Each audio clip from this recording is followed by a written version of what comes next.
कर्नाटक की राजनीति से इस वक्त एक बेहद बड़ी और दिलचस्प खबर सामने आ रही है। दावणगेरे उपचुनाव के बाद बदले राजनीतिक समीकरणों के बीच अब हिरियूर विधानसभा क्षेत्र में भी बड़े बदलाव के संकेत दिखाई दे रहे हैं। जनता के बीच से एक नया चेहरा तेजी से उभरकर सामने आया है। बोम्मनहल्ली बाबू। स्थानीय लोगों और विभिन्न समुदायों के नेताओं द्वारा उन्हें आगामी उपचुनाव में निर्दलीय उम्मीदवार के रूप में चुनाव लड़ने का खुला न्योता दिया गया है। आखिर क्या है पूरा मामला? क्यों हिरियूर की जनता पारंपरिक राजनीति से हटकर नए नेतृत्व की मांग कर रही है? देखिए हमारी ये खास रिपोर्ट। कर्नाटक की राजनीति में इस समय उपचुनावों को लेकर हलचल तेज हो चुकी है। दावणगेरे उपचुनाव के बाद जिस तरह राज्य की राजनीतिक दिशा बदलती हुई दिखाई दी, उसी के बाद अब हिरियूर विधानसभा क्षेत्र भी राजनीतिक चर्चाओं का केंद्र बन गया है। हिरियूर में आगामी उपचुनाव को लेकर जनता के बीच एक नया नाम तेजी से चर्चा में है, बोम्मनहल्ली बाबू।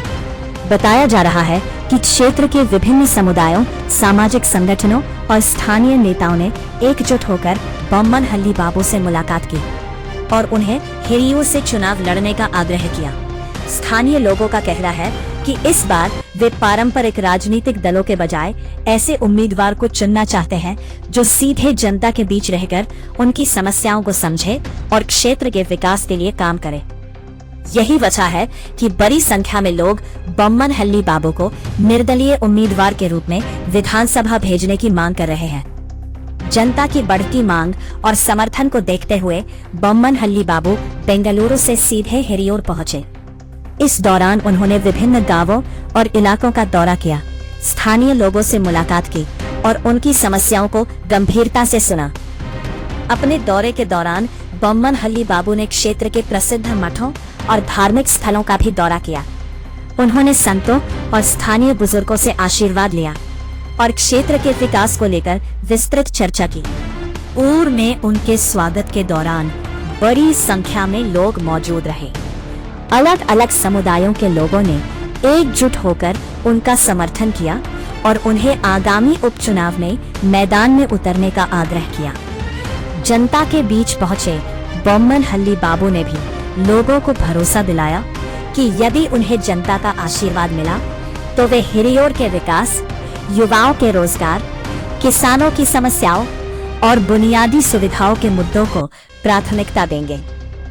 मैं हिरियूर की जनता के प्यार और समर्थन से बेहद भावुक हूँ। यहाँ के लोगों ने जो विश्वास मुझ पर जताया है वो मेरे लिए बहुत बड़ी जिम्मेदारी है। क्षेत्र के विकास, किसानों की समस्याओं, युवाओं के रोजगार और मूलभूत सुविधाओं के लिए मैं हमेशा जनता के साथ खड़ा रहूंगा। जनता जो भी निर्णय लेगी मैं उसका सम्मान करूंगा। हिरियूर में बोम्मनहल्ली बाबू को मिल रहा समर्थन अब राजनीतिक गलियारों में चर्चा का बड़ा विषय बन चुका है। दावणगेरे उपचुनाव के बाद बदले राजनीतिक माहौल में हिरियूर की जनता भी अब नए और जमीनी नेतृत्व की ओर बढ़ती दिखाई दे रही है। ऐसे में आने वाला उपचुनाव कर्नाटक की राजनीति के लिए बेहद अहम माना जा रहा है।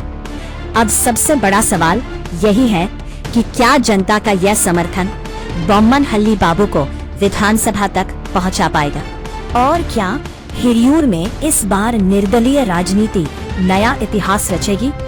इसका जवाब आने वाले दिनों में साफ हो जाएगा। ಭಾರತ ದೇಶದ ಅತ್ಯಂತ ಮಾಲೀಕತ್ವ ಅಡ್ಡಿಕ ಗೋಲ್ಡ್ ಕಂಪನಿಯ ಮಾಲೀಕತ್ವ ಹೊಂದಿರತಕ್ಕಂಥ ಶ್ರೀಯುತ ಬೊಮ್ಮನಹಳ್ಳಿ ಬಾಬುರವರು ಹಾಗೂ ಈ ವೇದಿಕೆ ಈ ಸಮಾಗಮದಲ್ಲಿ ನೆಲೆಸಿರ್ತಕ್ಕಂಥ ಬಂದಿರತಕ್ಕಂಥ ಪ್ರತಿಯೊಬ್ಬ ಅಣ್ಣ ತಮ್ಮಂದಿರೇ, ಅಕ್ಕ ತಂಗಿಯರೇ, ಮುಸ್ಲಿಂ ನಮ್ಮ ಅಣ್ಣ ತಮ್ಮಂದಿರೇ, ಕ್ರಿಶ್ಚಿಯನ್ ನಮ್ಮ ಅಣ್ಣ ತಮ್ಮಂದಿರೇ, ಎಲ್ಲ ಧರ್ಮ ಎಲ್ಲ ಜಾತಿಯ ಸಮಾಜದವರೇ, ಇವತ್ತು ಈ ದಿನ ಒಂದು ವಿಶೇಷ ಅಂದರೆ ಭಾರತಾದ್ಯಂತ ಒಂದು ಬಂಗಾರದ ಕಂಪನಿಗಳನ್ನ ಅಂದರೆ ಕಚೇರಿ ಅದರ ಒಡವೆ ಇಟ್ಟಿರ್ತಕ್ಕಂಥ ಒಬ್ಬ ದೊಡ್ಡ ಮಹಾನ್ ಶ್ರೀಮಂತ ಕುಬೇರ ನಮ್ಮ ಮಠದ ಬಾಗಿಲು ಬಂದರೆ, ನಿಮ್ಮನೆ ಬಾಗಿಲು ಬಂದರೆ. ಅವರು ನಿಮ್ಮನ್ನೇನು ಕೇಳಕ್ಕೆ ಬಂದಿಲ್ಲ, ಅವ್ರು ನಿಮ್ಮನ್ನೇನು ಕೇಳಕ್ ಬಂದಿಲ್ಲ. ನನಗೂ ಸ್ಥಳ ಕೊಡಿ, ನಿಮ್ಮ ಸೇವೆ ಮಾಡಕ್ಕೆ ನನಗೂ ಸ್ಥಳ ಕೊಡಿ ಅಂತ ಕೇಳಕ್ ಬಂದಿದ್ದಾರೆ. ಎಲ್ಲಿ ಕೂರಿಸ್ತೀರ ನನ್ನ ಅಂತ ಕೇಳ್ತಾ ಇದ್ದಾರೆ. ಎಲ್ಲಿ ಕೂರಿಸ್ತೀರ ನನಗೂ ಸ್ಥಳ, ಒಂದು ಚೇರ್ ಕೊಡಿ. ಒಂದು ಚೇರ್ ಅಂತ ಎಲ್ಲಿ? ಗ್ರಾಮ ಪಂಚಾಯತ್ ಒಂದು ಚೇರ್ ಇರುತ್ತೆ, ತಾಲೂಕ್ ಪಂಚಾಯತ್ ಒಂದು ಚೇರ್ ಇರುತ್ತೆ, ಜಿಲ್ಲಾ ಪಂಚಾಯತ್ ಒಂದು ಚೇರ್ ಇರುತ್ತೆ, ವಿಧಾನಸೌಧದಲ್ಲಿ ಒಂದು ಚೇರಿ, ಸದನದಲ್ಲಿ ಅಸೆಂಬ್ಲಿಯಲ್ಲಿ ಒಂದು ಚೇರಿ, ಅಲ್ಲಿ ಸಂಸತ್ನಲ್ಲಿ ಡೆಲ್ಲಿಯಲ್ಲಿ. ಈಗ ಬೆಂಗಳೂರಿನಲ್ಲಿ ಇಲ್ಲಿ ಕೂರಿಸ್ಬೇಕನ್ನೋದು ಉದ್ದೇಶ ನಮಗೇನೋ ಇದೆ. ಬೆಂಗಳೂರಿನಲ್ಲಿ ವಿಧಾನಸೌಧಕ್ಕೆ ಕಳಿಸ್ಬೇಕನ್ನೋದು ಯಾವ ಪಕ್ಷನಾಗಲಿ ಯಾವ ಇದಾಗಲಿ ನಮಗೆ ಗೊತ್ತಿಲ್ಲ. ಬೊಮ್ಮನಹಳ್ಳಿ ಬಾಬು ಅವರಿಗೆ ಸಮಾಜ ಸೇವೆ ಮಾಡೋಕ್ಕೆ, ಸಮಾಜಮುಖಿ ಸೇವೆ ಮಾಡೋಕ್ಕೆ 24 ಗಂಟೆ ದೀನ ದಲಿತರ ಬಡವರ ಸೇವೆ ಮಾಡೋಕ್ಕೆ, ಮುಸ್ಲಿಮರ ಸೇವೆ ಮಾಡೋಕ್ಕೆ, ಎಲ್ಲ SC ST OBC ವರ್ಗದವರಿಗೆ, ನೊಂದಿರ್ತಕ್ಕಂಥವರಿಗೆ, ಅಶಕ್ತರಿಗೆ, ದುರ್ಬಲರಿಗೆ ಅವರಿಗೆ ಸಹಾಯ ಮಾಡ್ತಕ್ಕಂಥ ಸೇವೆ ಮಾಡ್ತಕ್ಕಂಥ ಶಕ್ತಿ ಅವರಿಗೆ ಬರುತ್ತೆ. ಎಲ್ಲರಿಗೂ ನನ್ನ ಜೈ ಭೀಮ್. ನನ್ನ ಜೊತೆಲಿ ಸೇರಿ ಎಲ್ಲರಿಗೂ ಹೇಳಿ ಜೈ ಭೀಮ್, ಜೈ ಭೀಮ್, ಜೈ ಜೈ ಜೈ ಜೈ ಜೈ ಭೀಮ್. ಬಂಧುಗಳೇ, ನಾನು ದಲಿತ ಸಮುದಾಯದಲ್ಲಿ ಹುಟ್ಟಿ ಮುಸ್ಲಿಂ ಸಮುದಾಯದಲ್ಲಿ ಮದುವೆ ಮಾಡಿಕೊಂಡಿದ್ದೀನಿ. ಮುಸ್ಲಿಂ ಆಗಿ ಬದಲಾವಣೆ ಆಗಿದೆ.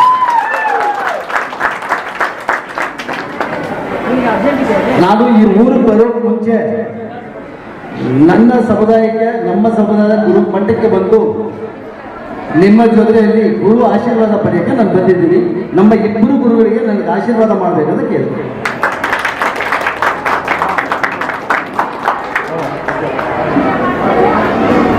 ನೋಡಿ, ಈ ಕರ್ನಾಟಕ ರಾಜ್ಯದಲ್ಲಿ ಅತಿ ಹೆಚ್ಚು ಇರುವುದು ಎರಡೇ ಸಮುದಾಯಗಳು, ಒಂದು ದಲಿತರು, ಒಂದು ಮುಸ್ಲಿಮರು. ಈ ದಲಿತರು ಮತ್ತು ಮುಸ್ಲಿಮರಿಗೆ ನಮ್ಮ ಪರಿಸ್ಥಿತಿ ನೋಡಿ, ಯಾರೋ ನನ್ನ ಹತ್ರ ಒಬ್ಬರಿದ್ರು 4 ಜನ ಒಳ್ಳೆಯವರಾಗಿದ್ದಾರೆ. ನಮ್ಮ ಸಮುದಾಯಗಳು, ನಮ್ಮ ಸಮುದಾಯದ ಮಕ್ಕಳು ಅಲ್ಲೇ ಇದ್ದಾರೆ. ಅವ್ರಿಗೆ ಏನು ಸಿಗಬೇಕು ಅಂತ ಸಿಗ್ತಾ ಇಲ್ಲ. ಆ ನೋವು ನನಗೆ ಒಳಗಿದೆ. ಆ ನೋವಿನಿಂದ ಇವತ್ತು ಆ ನೋವಿಗೆ ಏನಾರ ಮಾಡಬೇಕು ಅಂದರೆ ರಾಜಕೀಯವಾಗಿ ನಾವೆಲ್ಲ ತೀರ್ಮಾನ ಮಾಡಿ ವಿಧಾನಸೌಧಕ್ಕೆ ಹೋಗ್ಬೇಕು ಅಂತ ತೀರ್ಮಾನ, ಅದು ಮಾಡಿದ್ರೆ ಸರಿ ಅಂತ ತೀರ್ಮಾನ ತಗೊಂಡು ಮೊಟ್ಟ ಮೊದಲನೇದಾಗಿ ಹಿರಿಯೂರು ತಂದು ನಮ್ಮ ಗುರುಗಳ ಆಶೀರ್ವಾದ ಪಡೆದುಕೊಂಡು ನಿಮ್ಮ ಮುಂದೆ ಬಂದಿದ್ದೀವಿ. ಅಟ್ಟಿಗಾ ಗೋಲ್ಡ್ ಕಂಪನಿ ಮಾಲೀಕರು ಬೊಮ್ಮನಹಳ್ಳಿ ಬಾಬು ಭಾರತ ದೇಶಾದ್ಯಂತ ಅವರು ಒಂದು ಗೋಲ್ಡ್ ಕಂಪನಿ ಅವರ ನಡೆಸ್ತಾ ಇದ್ದಾರೆ. ಜೊತೆಗೆ ಸಮಾಜದ ಮುಖ್ಯವಾಗಿ ಕೆಲಸ ಮಾಡ್ತಾ ಇದ್ದಾರೆ. ನೊಂದಿರ್ತಕ್ಕಂಥವ್ರಿಗೆ, ದುರ್ಬಲರಿಗೆ ಯಾವುದಾದ್ರೂ ಒಂದು ಜಾತ್ರೆ ಆದರೆ, ಯಾವುದಾದ್ರೂ ಒಂದು ಪ್ರಸಾದದ ವ್ಯವಸ್ಥೆ ಮಾಡಿದ್ರೆ, ಏನಾದರೂ ಒಂದು ಸ್ಟ್ರೈಕು, ಏನಾದರೂ ಒಂದು ಯಾವುದಾದ್ರು ಹೋರಾಟ ಮಾಡಿದರೆ ಅದಕ್ಕೆಲ್ಲ ಊಟದ ವ್ಯವಸ್ಥೆ ಮಾಡಿ ಸಹಾಯ ಮಾಡ್ತಾರೆ. ಆಮೇಲೆ ಸಾಮೂಹಿಕ ವಿವಾಹಕ್ಕೆ ಸಹಾಯ ಮಾಡ್ತಿದ್ದಾರೆ. ನಮ್ಮ ಹಿರಿಯೂರಿಗೆ ಮುಖ್ಯವಾದ ಒಬ್ಬ ನಾಯಕ ಬೇಕಾಗಿತ್ತು. ನಮ್ಮ ಹಿರಿಯೂರಿಗೆ ಒಬ್ಬ ಪ್ರಬಲ ನಾಯಕ, ಸಮಾಜಮುಖಿಯಾಗಿ ಕೆಲಸ ಮಾಡೋರು. ಇವರಿಗೆ ಭಗವಂತ ಕೊಟ್ಟಂಥ ಶ್ರೀಮಂತಿಗೆ ಅವ್ರಿಗೆ ಸಾಕಾಗಿದೆ. ಶ್ರೀಮಂತಿಗೆ ಇವರಿಗೆ ಒಂದು ಅವಕಾಶ ಬೇಕು. ಜನ ಸಮುದಾಯದಲ್ಲಿ ಮುಖ್ಯವಾಹಿನಿಯಲ್ಲಿ ನಿಂತ್ಕೊಂಡು ಸಮುದಾಯ ಕೆಲಸ ಮಾಡ್ತಕ್ಕಂಥ ಒಂದು ವ್ಯವಸ್ಥೆ ಮಾಡೋದಕ್ಕೆ ಅಂತಂದರೆ ನಮ್ಮ ಆಶೀರ್ವಾದ ತಗೊಂಡಿದ್ದಾರೆ. ನಾವು ಆಶೀರ್ವಾದ ಮಾಡ್ತೀವಿ. ಅವ್ರು ಯಾವ ಪಕ್ಷಕ್ಕನ್ನು ನಿಂತ್ಕೊಳ್ಳಿ, ನಮ್ಮ ಸದಾ ಅವ್ರ ಬಗ್ಗೆ ಆಶೀರ್ವಾದ ಇರುತ್ತೆ. ಸಮಾಜನೂ ಅವ್ರನ್ನ ಕೈ ಹಿಡಿತಾರೆ ಅಂತ ನಮ್ಮ ನಂಬಿಕೆ ಇದೆ. ಇದರಲ್ಲಿ ನಾವು ಬೇರೆ ಇನ್ನೇನು ಹೇಳೋಕ್ಕಾಗುತ್ತೆ. ಭಗವಂತ ಅವ್ರಿಗೆ ಇನ್ನೂ ಆಯಸ್ಸು ಕೊಡಲಿ, ಒಂದು ಒಳ್ಳೆಯ ಸ್ಥಾನವೂ ಸಿಗಲಿ ಅಂತೇಳಿ ಮತ್ತೊಮ್ಮೆ ಅವರಿಗೆ ತುಂಬ ಹೃದಯದಿಂದ ಆಶೀರ್ವಾದ ಮಾಡ್ತಾರೆ. ಇವತ್ತಿನ ದಿನ ನಾನು ನಮ್ಮ ಗುರುಗಳ ಮಠಕ್ಕೆ, ಆದಿ ಜಾಂಬವ ಮಠಕ್ಕೆ ಆಶೀರ್ವಾದ ಪಡೆಯೋಕ್ಕೆ ಬಂದಿದ್ದೀನಿ. ನಮ್ಮ ಇಬ್ಬರು ಗುರುಗಳು ಕೂಡ ಮನಸ್ಫೂರ್ತಿಯಿಂದ ನನಗೆ ಆಶೀರ್ವಾದ ಮಾಡಿದ್ದಾರೆ. ನೋಡಿ, ಕಾರ್ಯಕ್ರಮಕ್ಕೆ ಬಂದಿಲ್ಲ. ಇವತ್ತು ಮುಂಬರೋ ಚುನಾವಣೆ ಇದೆ. ಆ ಚುನಾವಣೆ ಒಂದು ಕಡೆ ಇದೆ. ಆದರೆ ಆ ಚುನಾವಣೆಗೆ ಮುಂದೆ ಅದ್ರ ಘೋಷಣೆ, ಬೇರೆ ವಿಷಯಗಳ ಬಗ್ಗೆ ಚರ್ಚೆ ಮಾಡೋಕ್ಕೆ ಮುಂಚೆ ನನ್ನ ಹಿರಿಯರು, ನನ್ನ ಗುರುಗಳಿಗೆ ಆಶೀರ್ವಾದ ಪಡೆಯಕ್ಕೆ ಬಂದಿದ್ದೀನಿ. ಆಶೀರ್ವಾದ ಪಡೆದಿದ್ದೀನಿ. ನೀವು ಮರು ಚುನಾವಣೆಯಲ್ಲಿ ನೀವು ಒಂದು ಅಭ್ಯರ್ಥಿ ಆಗಿದ್ದೀರಾ, ಏನು ಹೇಳಕ್ಕೆ ಇಷ್ಟಪಡ್ತೀರಾ? ಖಂಡಿತ ಕಳೆದ 10 ವರ್ಷಗಳಿಗೆ ಮುಂಚೆನೇ ಈ ಹಿರಿಯೂರು ಕ್ಷೇತ್ರಕ್ಕೆ ನಾನು ಕ್ಯಾಂಡಿಡೇಟ್ ಆಗೋಕ್ಕೆ ಬಂದಿದ್ದೆ. ಹಲವಾರು ಕಾರಣಗಳಿಂದ ಅವತ್ತು ಆಗಿಲ್ಲ. ಈ ಸತಿ ನಮ್ಮ ಗುರುಗಳು, ನಮ್ಮ ಸಮುದಾಯದ ನಾಯಕರುಗಳು ಎಲ್ಲ ನನಗೆ ಆಶೀರ್ವಾದ ಕೊಟ್ಟರೆ ಖಂಡಿತ ಮುಸ್ಲಿಮರು, ನನ್ನ ದಲಿತರು, ನನ್ನ ಬೇರೆ ಎಲ್ಲ ಸಮುದಾಯ ನಾಯಕರುಗಳಿಗೆ ಕಳೆದ 10 ವರ್ಷಗಳಿಂದ ಹಿರಿಯೂರು ಕ್ಷೇತ್ರದಲ್ಲಿ ನನ್ನ ಸಂಪರ್ಕ ಇದೆ. ಎಲ್ಲರ ಹತ್ರ ಮಾತಾಡ್ತೀನಿ. ಎಲ್ಲರೂ ಸೇರಿ ಆಶೀರ್ವಾದ ಕೊಡ್ತೀನಿ ಅಂತ ಮಾತು ಕೊಟ್ಟರೆ ಖಂಡಿತ ನಾನು ಹಿರಿಯೂರು ಕ್ಷೇತ್ರಕ್ಕೆ ಬರ್ತೀನಿ. ಏನು ಹೇಳಕ್ಕೆ ಇಚ್ಛೆ ಪಡ್ತೀರಾ ಸರ್ ಜನಗಳಿಗೆ, ಹಿರಿಯೂರು ಜನಗಳಿಗೆ ಏನು ಹೇಳಕ್ಕೆ ಇಚ್ಛೆ ಪಡ್ತೀರಾ? ನೋಡಿ, ಹಿರಿಯೂರು ಅನ್ನೋದು ಒಂದು ಗ್ರಾಮ ಪ್ರದೇಶ. ನಾನು 10 ವರ್ಷಗಳ ಮುಂಚೆ ಏನು ನೋಡಿದ್ದೀನೋ ಹೆಚ್ಚು ಕಮ್ಮಿ ಏನು ದೊಡ್ಡ ಬದಲಾವಣೆ ಕಾಣ್ತಾ ಇಲ್ಲ, ಅದು ಹಂಗೇ ಇದೆ. ನೋಡಿ, ನಮ್ಮ ಶುಗರ್ ಫ್ಯಾಕ್ಟ್ರಿ ಕಳೆದ 20 ವರ್ಷಗಳಿಂದ ಬಂದಿದೆ. ಒಂದು ಶುಗರ್ ಫ್ಯಾಕ್ಟ್ರಿ ಕೂಡ ಅದು ಓಪನ್ ಮಾಡೋಕ್ಕಾಗಿಲ್ಲ. ಇಂಥ ಹಲವಾರು ಕೆಲಸಗಳಿದೆ ಇಲ್ಲಿ. ಖಂಡಿತ ನಾನು ಬಂದು ಈ ಜನರ ಜೊತೆಯಲ್ಲಿ ಬಂದು ಇವ್ರ ಸಮಸ್ಯೆಗಳನ್ನ ಪೂರೈಕೆ ಮಾಡೋಕ್ಕೆ ನನ್ನ ಕೈಲಿ ಆಗುತ್ತೆ ಅಂತ ನಂಬಿಕೆ ವಿಶ್ವಾಸ ಇದೆ. ಆ ವಿಶ್ವಾಸ ತಗೊಂಡು ನಾನು ಹಿರಿಯೂರು ಮುಂಬರೋ ದಿನಗಳಲ್ಲಿ ಬರ್ತೀನಿ. ಸರ್ ಯಾವ ಪಾರ್ಟಿಗೆ ಸೇರ್ತೀರಾ ನೀವು, ಯಾವ ಪಾರ್ಟಿಗೆ ಹೋಗ್ತೀರಾ? ಇಲ್ಲ ನೋಡಿರಿ, ನನಗೆ 3 ಪಕ್ಷಗಳಲ್ಲೂ ಕೂಡ ಹೈಕಮಾಂಡ್ಗಳು ಚೆನ್ನಾಗಿದ್ದಾರೆ. ಬಟ್ ನಾನು ಹಿರಿಯೂರಿಗೆ ಬರ್ತಾ ಇರೋದು, ನಾನು ಮೊದಲೇ ಹೇಳಿರೋ ಥರ ಅವತ್ತು ಅದೇ ಹೇಳಿದೆ, ಇಂಡಿಪೆಂಡೆಂಟ್ ಬರ್ತೀನಿ ಅಂತ. ಇವತ್ತು ಅದೇ ಮೂಡಲ್ಲಿದ್ದೀನಿ, ನಾನು ಇಂಡಿಪೆಂಡೆಂಟೇ ಬರ್ತೀನಿ. ಎಲ್ಲರೂ ಮನಸ್ಸು ಗೆದ್ದು ನಾನು ವಿಧಾನಸೌಧ ಹೋಗೋ ಕೆಲಸ ಮಾಡ್ತೀನಿ. ಸರ್ ಯಾವ ಥರ ಪಾರ್ಟಿ ನಿಮ್ಗೆ ಮುಂದಿನ ಬರೋ ದಿನಗಳಿಗೆ ನಮ್ಮ ಪಾರ್ಟಿಗೆ ಬನ್ನಿ ಅಂತ ಹೇಳಿದ್ರೆ ನೀವು ಪಾರ್ಟಿಗೆ ಹೋಗ್ತೀರಾ ಇಲ್ಲ ಇಂಡಿಪೆಂಡೆಂಟ್? ಇಲ್ಲ, ಈಗಲೇ ಅದೆಲ್ಲ ಮಾತಾಡೋದು ಭಾಳ ಅರ್ಲಿ ಆಯಿತು. ನಾನು ಫಸ್ಟು ನನ್ನ ಜನಸಂಪರ್ಕನ ಜಾಸ್ತಿ ಮಾಡ್ತೀನಿ, ಗ್ರಾಮ ವಾಸ್ತವ ಮಾಡ್ತೀನಿ, ಗ್ರಾಮ ಜನರ ಹತ್ರ ಮಾತಾಡ್ತೀನಿ. ಎಲ್ಲ ಗ್ರಾಮ 320 ಹಳ್ಳಿಗಳಿದೆ, 32 ಗ್ರಾಮ ಪಂಚಾಯತಿಗಳಿದೆ, ಅದೇ ನಗರಸಭೆಯಲ್ಲಿ 30-31 ನಗರಸಭೆ ವಾರ್ಡ್ಗಳಿದೆ. ಎಲ್ಲ ಜೊತೆಯಲ್ಲಿ ನಾನು ಫಸ್ಟು ಸಂಪರ್ಕ ಮಾಡಿ ಮಾತಾಡಿ ಅವ್ರ ಮನವರಿಕೆ ಮಾಡಿಕೊಂಡು ಏನು ಮಾಡಬೇಕು ಅಂತ ಮುಂದಿನ ದಿನಗಳು ತೀರ್ಮಾನ ಮಾಡ್ತೀನಿ. ನೋಡಿ, ಮುಂದಿನ ದಿನಗಳ ಬಗ್ಗೆ ಮಾತಾಡ್ತೇನೆ ನಾನು. ಇವತ್ತೇ ಅದ್ರ ಬಗ್ಗೆ ಎಲ್ಲ ಚರ್ಚೆ ಮಾಡೋದು ಬೇಡ. ಬರೋ ದಿನಗಳು ಜನರ ಹತ್ರ ಎಲ್ಲ ಆಶೀರ್ವಾದ ಪಡ್ಕೊಂಡು ಅವ್ರ ಮಾಹಿತಿ ತಗೊಂಡು ಆಮೇಲೆ ಮಾತಾಡ್ತೀನಿ.